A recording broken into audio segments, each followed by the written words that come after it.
Hey everybody, welcome back to The Last Shed on Dead End Street. My name is Tim.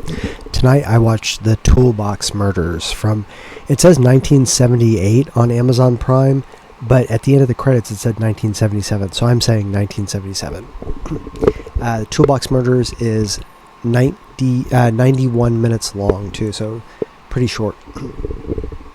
If you are not familiar with the Toolbox Murders, it is a horror movie and a very, very sleazy, rough, ugly kind of horror movie. So if you, it's definitely an edge pusher to some extent. The copy on Amazon says a ski-masked maniac kills apartment complex tenants with the contents of a toolbox. So of course it's called Toolbox Murders, so if you're expecting it to be light, it is not. Cameron Mitchell is in the movie. If you are familiar with him, it's he does a really, really great job as an ultra nightmare creep. But yeah, it's when you're watching it, or when I was watching it, I was thinking, why am I watching this?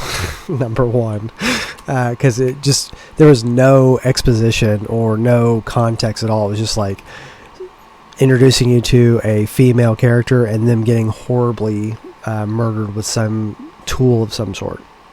So there's no context, so I was like, why am I watching this?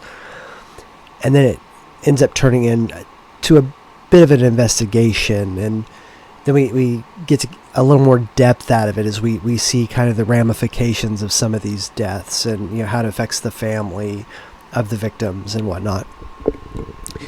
And at times they play this score that it almost doesn't belong there. Like at one point I was like, I can't believe they have the audacity to play this music right now. But and other things happen in this that are very, very extreme. So there is like a sexual assault that happens, and that doesn't go to like obviously full completion, but it's too much, I would say. So if that is gonna turn you off to this, definitely do not watch the Toolbox Murders, because there's a pretty ugly scene in it.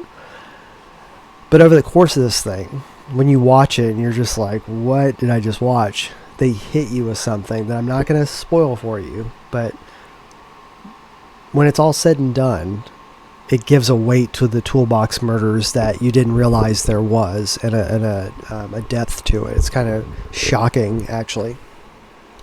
Again, this is not a light one.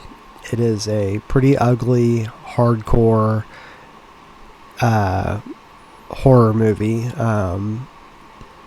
So just know that. It's from 1977 and it's 91 minutes long. The Toolbox Murders is now playing on Amazon Prime. My name is Tim. This is The Last Shed on Dead End Street.